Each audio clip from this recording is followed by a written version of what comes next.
Ó Mãe Santíssima, intercedei por nós para que possamos bem compreender os ensinamentos de vosso Divino Filho, nosso Senhor e Salvador Jesus Cristo, e as explicações dos pais da Igreja.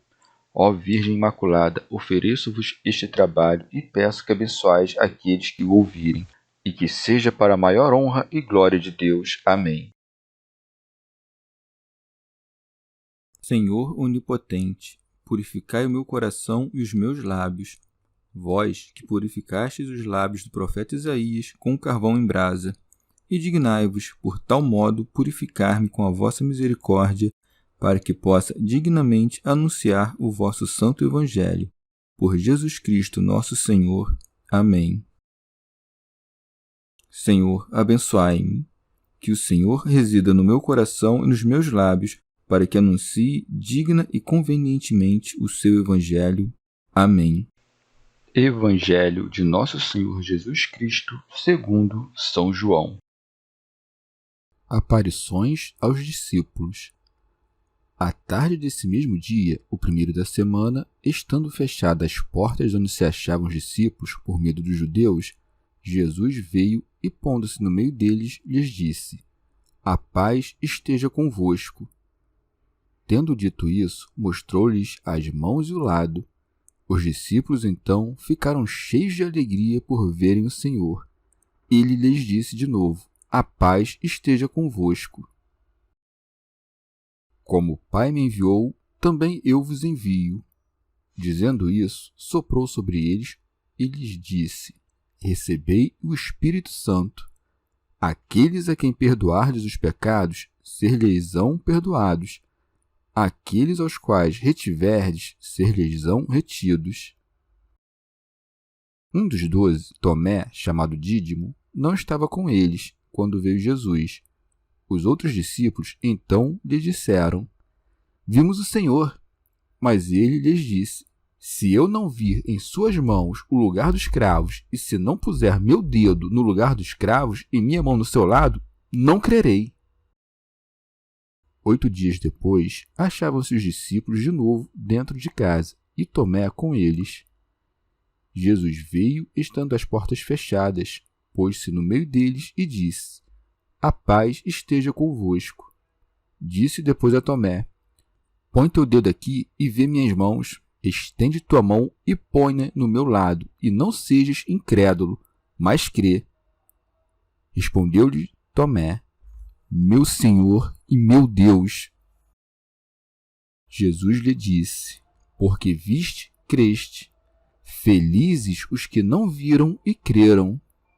Jesus fez ainda, diante de seus discípulos, muitos outros sinais que não se acham escritos neste livro. Esses, porém, foram escritos para crerdes que Jesus é o Cristo, o Filho de Deus, e para que, crendo, tenhais vida em seu nome. Comentários dos Pais da Igreja. São João Crisóstomo. Os discípulos, ao ouvir o anúncio de Maria, era natural que não acreditassem ou, se acreditassem, se entristecessem porque não foram considerados dignos de ver o Senhor. Ora, o Senhor não permitiu que passassem um dia sequer revolvendo na mente tais coisas, e, desde que souberam da ressurreição, esperou cair a tarde e então se apresentou àqueles homens sedentos de vê-lo e tomados de medo. Daí que esteja dito: à tarde desse mesmo dia, o primeiro da semana, estando fechadas as portas onde se achavam os discípulos por medo dos judeus. São Beda. Temos aqui uma demonstração da fraqueza dos apóstolos, que estavam reunidos a portas fechadas por medo dos judeus, o mesmo medo que antes os dispersara. Veio Jesus e pôs-se no meio deles. Ora, ele lhes apareceu ao fim do dia, porque era natural que a essa hora estivessem mais amedrontados. Teofilacto Diócrida. Ou ainda, aparece tarde porque aguardava até que todos estivessem reunidos e a portas fechadas para mostrar como ressuscitou e saiu do sepulcro, ainda que bloqueado por uma pedra. Santo Agostinho. Alguns, porém, ficam tão aturdidos por esse episódio que se colocam em risco opondo aos milagres divinos os preconceitos dos seus próprios raciocínios.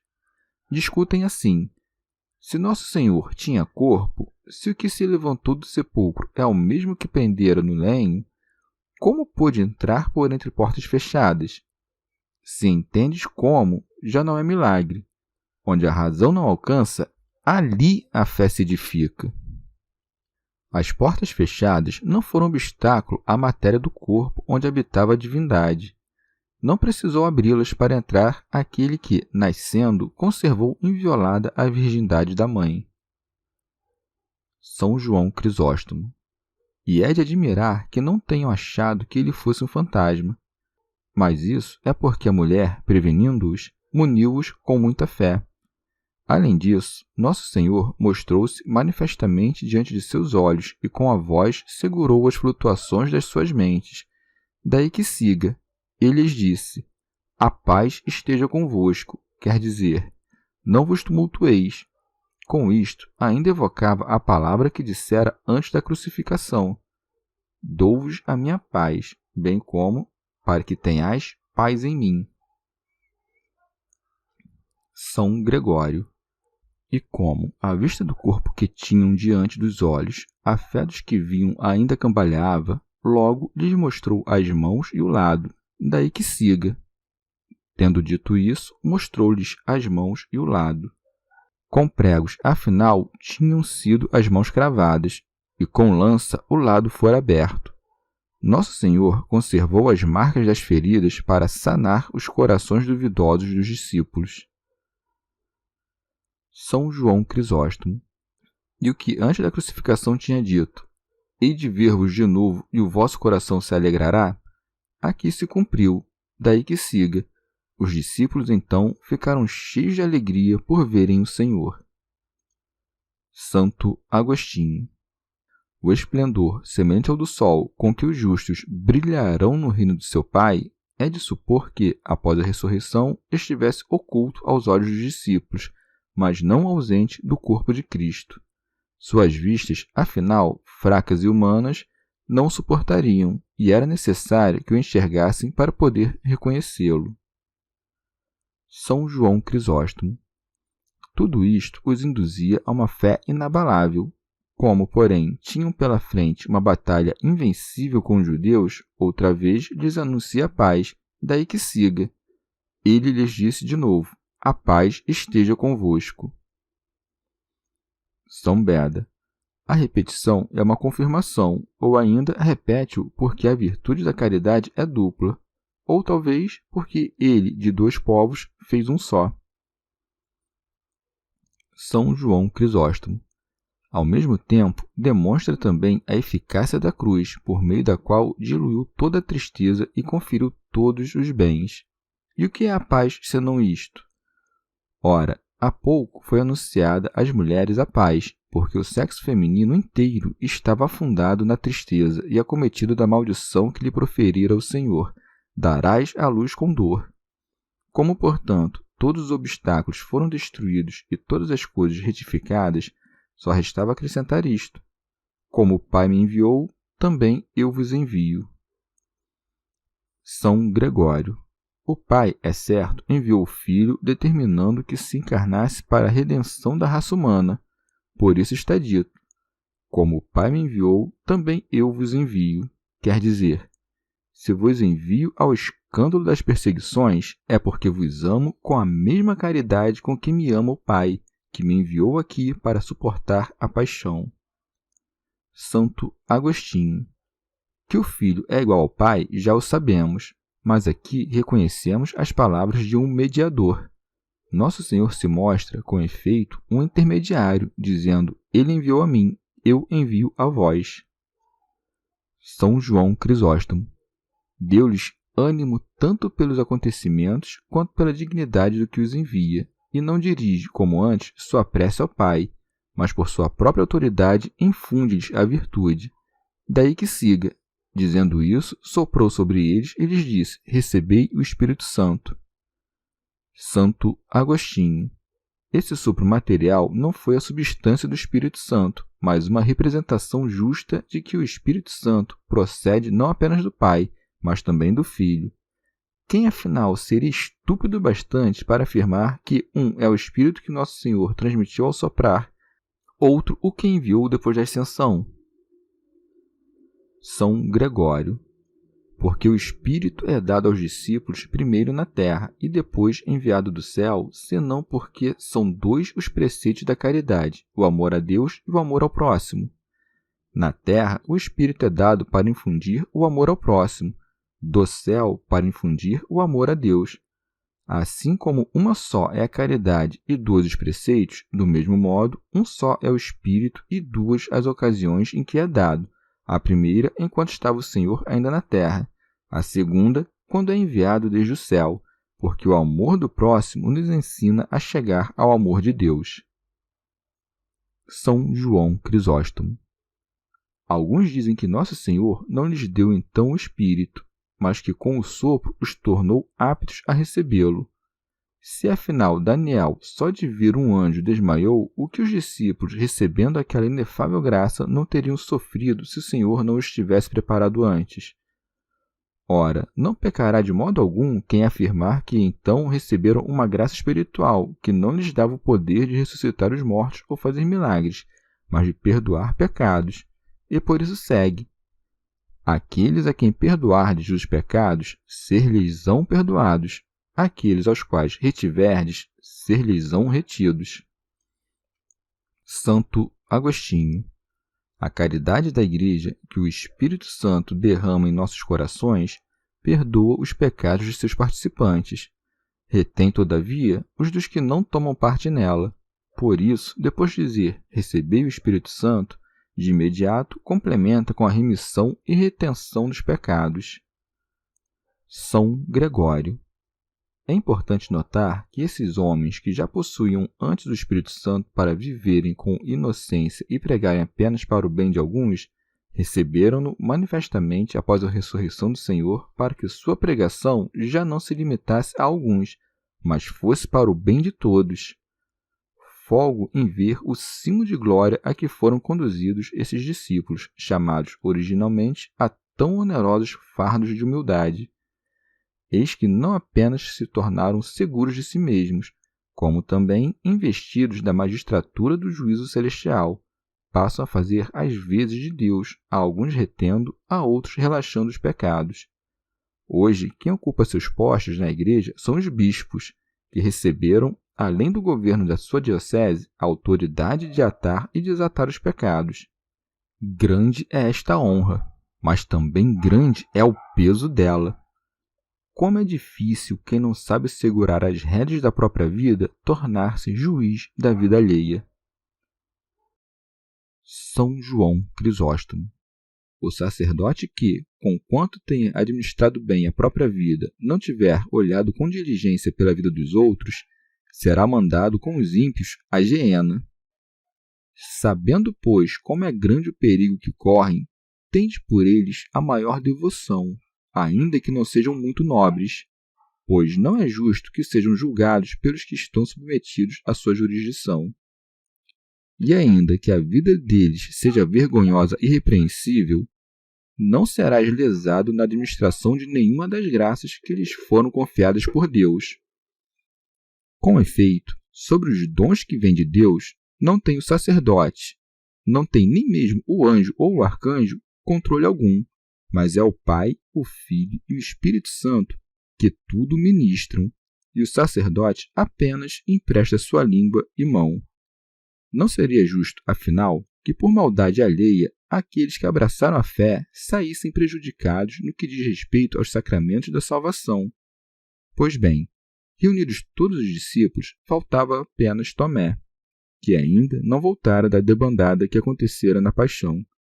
Por isso está dito: um dos 12, Tomé, chamado Dídimo, não estava com eles quando veio Jesus. Alcuíno. Dídimo, nome grego, em português se traduzirá como gêmeo, duplo ou duvidoso, em virtude do seu coração duvidoso em crer. E Tomé quer dizer abismo, porque penetrou com uma fé segura a profundeza da divindade. São Gregório. Não é por acaso que aquele discípulo eleito estava então ausente. A clemência celestial conduziu tudo de maneira espantosa para que esse discípulo incrédulo, quando apalpasse em seu mestre as feridas da carne, sarasse em nós as feridas da infidelidade. Com efeito, a infidelidade de Tomé aproveitou mais a nossa fé que a fé dos discípulos que creram, pois, à medida que ele é reconduzido à fé pelo toque, nossa mente põe de lado toda dúvida e é consolidada na fé. São Beda. Pode-se perguntar por que o evangelista diz que Tomé estava então ausente, se Lucas escreve que os 2 discípulos que foram a Emaús, ao voltar a Jerusalém, encontram os 11 reunidos. Ora, é necessário admitir que houve um intervalo de tempo em que Tomé se retirou da congregação e Jesus apareceu no meio deles. São João Crisóstomo. Assim como crer ingenuamente e de qualquer jeito é marca de leviandade, do mesmo modo, afundar-se em investigações sem fim é próprio da mente grosseira, e por isso Tomé é repreendido. Não creu nos apóstolos quando lhes disseram que viram o Senhor, não tanto por desacreditar o testemunho deles, quanto por pensar que a coisa mesma era impossível. Daí que siga. Os outros discípulos então lhe disseram: Vimos o Senhor. Mas ele lhes disse: Se eu não vir em suas mãos o lugar dos cravos, e se não puser meu dedo no lugar dos cravos e minha mão no seu lado, não crerei. Sendo de entendimento mais grosseiro que os outros, buscava apoiar a fé no mais grosseiro dos sentidos, o tato, e nem mesmo em seus olhos se fiava. Por isso, como se não bastasse dizer: Se eu não vir, ainda acrescentou: Se não puser meu dedo no lugar dos cravos e minha mão no seu lado, não crerei. São João Crisóstomo. Considera a clemência do soberano. Considera como, pelo bem de uma só alma, expõe seu corpo aberto de feridas e como se achega para salvar um só homem. Sem dúvidas, os discípulos que anunciaram a ressurreição eram dignos de confiança, bem como o próprio Senhor quando a prometera. Todavia, como Tomé precisasse de mais uma prova, Cristo não a negou, mas não lhe apareceu logo, e sim após 8 dias, para que, ouvindo de todo lado os testemunhos dos discípulos, tivesse um desejo cada vez mais aceso de vê-lo e uma fé muito mais firme quando finalmente recebesse a prova. Daí que esteja dito: 8 dias depois, achavam-se os discípulos de novo dentro de casa, e Tomé com eles. Jesus veio, estando as portas fechadas, pôs-se no meio deles e disse: A paz esteja convosco. Santo Agostinho. Perguntas-me: se entrou a portas fechadas, onde está a extensão do corpo? Respondo: se caminhou sobre o mar, onde está o peso do corpo? Ora, o Senhor fez isto porque era o Senhor, ou por acaso, desde que ressuscitou, deixou de ser o Senhor? São João Crisóstomo. Jesus para no meio dos discípulos e não espera até que Tomé o interrogue, mas se antecipa e, para mostrar que estivera presente quando o apóstolo falava com seus colegas, emprega as mesmas palavras que ele. Começa, de certo, repreendendo: Põe teu dedo aqui e vê minhas mãos. Estende tua mão e põe-na do meu lado. Depois, porém, o instrui e ensina: E não sejas incrédulo, mas crê. Repara como ainda vacilavam na incerteza e na descrença antes de receberem o Espírito Santo. Depois que o receberam, porém, se mantiveram firmes pelo resto da vida. É razoável perguntar-se, ademais, como podia um corpo incorruptível ter ainda as marcas dos pregos? Mas não deixes que isso te perturbe. Era uma concessão à fraqueza dos homens, para que se convencessem de que era ele o que fora crucificado. Santo Agostinho. Nosso Senhor poderia, caso quisesse, limpar do seu corpo ressuscitado e glorificado toda a marca de ferimento, mas conhecia bons motivos para conservar as cicatrizes. Assim como mostrou as feridas a Tomé, que se recusava a crer a menos que as tocasse e visse, do mesmo modo as há de mostrar aos seus inimigos, não para dizer-lhes como a Tomé: porque viste, creste. e sim para dar-lhes a prova irrefutável da verdade e dizer: eis o homem que crucificastes, vedes os ferimentos que lhe cravastes, reconheceis o lado que perfurastes, porque foi aberto por vós e para vós, mas não quisestes entrar. Por algum motivo que desconheço, o amor que temos pelos bem-aventurados mártires nos provoca o desejo de ver no reino as cicatrizes e feridas que sustentaram no corpo em nome de Cristo, e talvez as vejamos mesmo. Não serão, afinal, uma marca de feiura, mas de honra, e brilharão como uma beleza que, embora gravada no corpo, não será do corpo, mas da virtude deles. E se, em seus martírios, alguns de seus membros foram mutilados ou decepados, nem por isso ficarão seus membros na ressurreição dos mortos. A eles, afinal, foram dirigidas as palavras: não se perderá um cabelo de vossa cabeça. Mas, se for conveniente que, nesse novo século, os sinais dos gloriosos ferimentos sejam visíveis na carne mortal, as partes do corpo em que algum membro tenha sido truncado ostentarão cicatrizes, porém com seus membros restituídos, e não faltantes. E ainda que todos os defeitos infligidos ao corpo nesse momento desapareçam, não deverão ser taxados de defeitos ou vícios, e sim de emblemas de virtude. São Gregório. O Senhor ofereceu para ser tocada a mesma carne que introduzira a portas fechadas naquela casa. Nisto vemos dois feitos espantosos e, ao menos para a razão humana, contrários entre si: que seu corpo fosse incorruptível após a ressurreição, mas, ao mesmo tempo, tocável. Tudo o que é tocável, afinal, necessariamente se corrompe, e o que não se corrompe não pode ser tocado. Nosso Senhor, exibindo-se ao mesmo tempo incorruptível e tocável, mostrou como seu corpo ressuscitado tinha ainda a mesma natureza de corpo, mas já outra glória. São Gregório. Após a glória futura da ressurreição, também o nosso corpo será sutil por efeito do poder espiritual, mas palpável, em virtude da sua natureza verdadeiramente corpórea, e não como escreveu Eutíquio, impalpável e mais sutil que o vento e o ar. Santo Agostinho. Tomé, vendo e tocando o homem, confessava o Deus que não via nem tocava. A visão e o toque o levaram a uma fé afastada de toda dúvida, e por isso segue. Respondeu-lhe Tomé: meu Senhor e meu Deus. Teofilacto Diócrida. Tomé, que era antes infiel, depois de tocar o lado, revelou-se perfeito teólogo, pois expôs a dupla natureza e única hipóstase de Cristo, ao dizer: meu Senhor, reconheceu a natureza humana, ao dizer: meu Deus, reconheceu a divina, e ambas as naturezas num só Deus e Senhor. Segue. Jesus lhe disse: porque viste, creste. Santo Agostinho. Nosso Senhor não diz me tocaste, e sim me viste, porque a visão é, de certa forma, o sentido geral. Na linguagem do dia a dia, a visão costuma ser empregada no lugar dos outros 4 sentidos. Por exemplo, dizemos: ouve e vê como soa bem. Cheira e vê que bom cheiro tem. Prova e vê que bom sabor. Toca e vê como está quente. Por isso aqui diz o Senhor: põe teu dedo aqui e vê minhas mãos. Ora, o que é isto senão dizer: toca e vê? Tomé, contudo, não tinha olhos no dedo. Logo, quer em referência ao olhar, quer em referência ao toque, é isto o que diz o Senhor: porque viste, creste. Alguém ainda poderia sugerir que o discípulo não se atreveu a tocar quando o Senhor se ofereceu para ser tocado. São Gregório.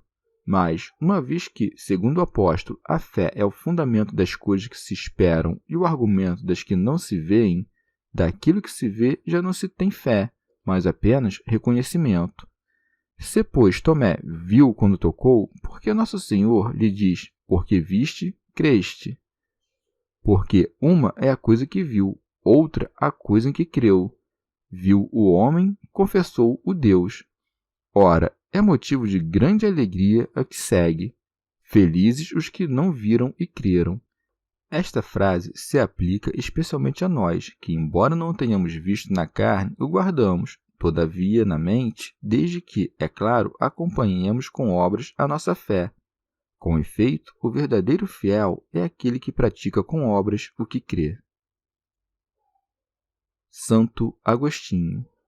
Nosso Senhor usou o verbo crer no pretérito porque via como já acontecido tudo o que ainda havia de acontecer por predestinação. São João Crisóstomo. Sempre que o cristão pensar ou disser, quem me dera eu vivesse naqueles tempos e visse Cristo fazendo milagres, lembre-se destas palavras: felizes os que não viram e creram.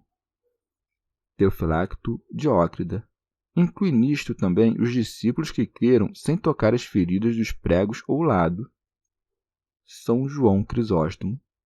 Como João se alonga menos no seu relato do que os outros evangelistas, acrescenta: Jesus fez ainda, diante de seus discípulos, muitos outros sinais que não se acham escritos neste livro.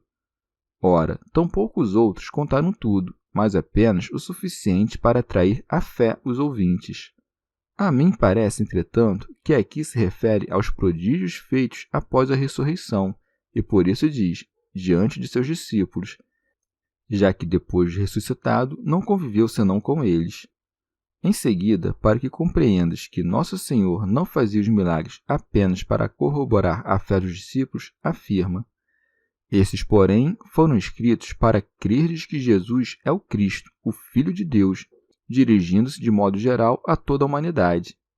E, por fim, para mostrar que crer é útil não para aquele em que se crê, mas para nós que cremos, arremata com a seguinte frase: e para que, crendo, tenhais vida em seu nome, isto é, tenhais a vida por meio de Jesus.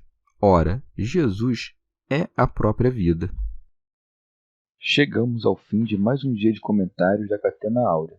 Muito obrigado por ficarem até aqui, que Nossa Senhora derrame suas graças sobre nós e até amanhã.